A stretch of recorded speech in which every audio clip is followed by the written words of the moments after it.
Hola, ¿qué tal? Soy Josué Ortiz, uno de los pastores de la Iglesia Gracia Abundante, y el tema para este video es ¿qué hacer cuando uno de mis hijos es diagnosticado con una enfermedad de problema mental o de salud mental? Y déjame decir, como una manera de introducción a este video, es que cada caso es importante evaluarlo individualmente. No podemos hacer un video tratando de todos los casos y los espectros que hay en cuanto a la salud mental. Así que este video en ninguna manera es prescriptivo para cada individuo, no podemos generalizarlo, pero más bien es un video que describe, o es un video descriptivo acerca de cómo podemos reaccionar y qué son algunas cosas que son bíblicas para pensar al respecto. Hay dos aspectos importantes que yo quisiera tratar. Primero es qué hacer tú como padre o madre cuando tu médico o tu psicólogo o el psicólogo de los niños te dice a ti que tienes un problema, que tu hijo tiene un problema de salud mental. Y lo primero que quisiera llevarte es a la palabra de Dios en Filipenses capítulo 4, versículo 4, donde dice: regocíjense en el Señor siempre. Como padres, nuestra labor es seguir los mandamientos de Dios en cada aspecto de nuestras vidas. Y a veces hay noticias que nos informan a nosotros, que nos afectan y que a veces nos quieren robar de nuestro gozo, pero la palabra de Dios nos dice que nuestro gozo debe estar en el Señor. Y me encanta ahí la frecuencia con la que debemos hacerlo. Dice aquí siempre, de tal manera que mi gozo no está en la salud mental o la salud física de mi hijo o de mi hija, sino que mi regocijo, mi alegría, mi estabilidad emocional está en el Señor.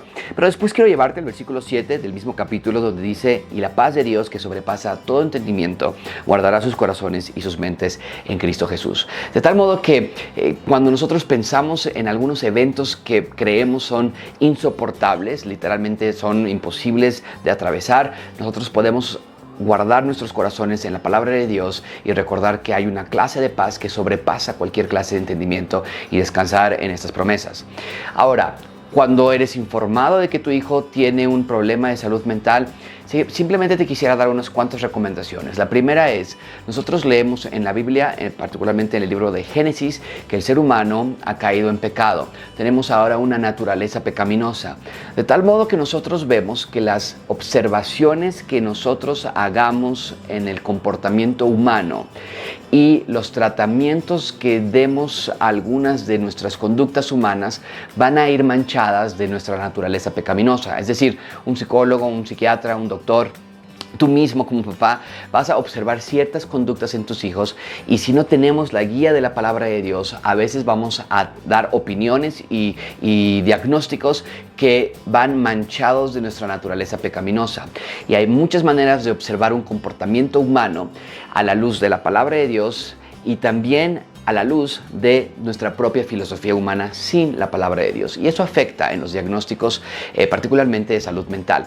Nosotros creemos que caso por caso, otra vez, tenemos que ver de manera individual a cada niño y ver sus síntomas y ver el contexto familiar y emocional, en fin. Pero nosotros creemos que la palabra de Dios es suficiente para cada problema del alma, que es lo que la psicología trata de solucionar, los problemas del alma, de nuestro interior. Y nosotros estamos convencidos que la palabra de Dios es suficiente. Sin embargo, de nuevo, hay ciertas cuestiones individuales que tendríamos que ver. Pero es importante recordar que cuando nuestro médico nos da una opinión, nos la está dando desde una naturaleza caída. Nos está dando su opinión, su diagnóstico de tratamiento y demás desde una observación humana, adánica. Y nosotros creemos que la palabra de Dios nos da las respuestas. Pero número dos, también nosotros como padres, cuando nuestro hijo nos dice esto, tenemos que evaluar no nada más las opiniones de los médicos, también tenemos que evaluar nuestras propias opiniones, nuestras propias conductas. Y a veces como padres nosotros estamos provocando muchos de los problemas que hay en nuestros hijos. Tenemos hijos iracundos, tenemos hijos que no saben cómo reaccionar ante diferentes situaciones del mundo. Tal vez son niños que son muy miedosos, tal vez son niños que son muy temerosos, tal vez hay problemas con la oscuridad, hay problemas con miedos acerca de los ruidos de afuera o miedos de estar en medio de muchas personas, y muchas veces tenemos que evaluar nuestro propio trabajo como padres. Estamos ejemplificando el evangelio o estamos gritando constantemente, estamos insultándolos constantemente, estamos causando esta clase de ira en nuestros hijos. Por eso la palabra de Dios nos dice: padres, no provoquen a ira a sus hijos. Es decir, hay una reacción emocional, hay una respuesta del alma de parte de tu hijo cuando nosotros no estamos guiando a nuestros hijos de una manera bíblica. Y eso produce temores, depresión, tristezas, inseguridades, problemas alimenticios, trastornos alimenticios en nuestros hijos, si estamos constantemente criticándolos, comparándolos con otras personas, o si no estamos poniendo un límite en cuanto pasan en sus redes sociales y están ellos pasando demasiado tiempo admirando ciertas cosas en YouTube o diferentes situaciones. Como padre tenemos que evaluar esa parte también. Estamos nosotros participando en estos problemas de salud mental de nuestros hijos. Y de nuevo, esto es caso por caso, pero estas son algunas observaciones genéricas que queremos dar en este video, y desde luego siempre ofreciendo el Centro de Consejería en Gracia Abundante y llevándote a la palabra de Dios.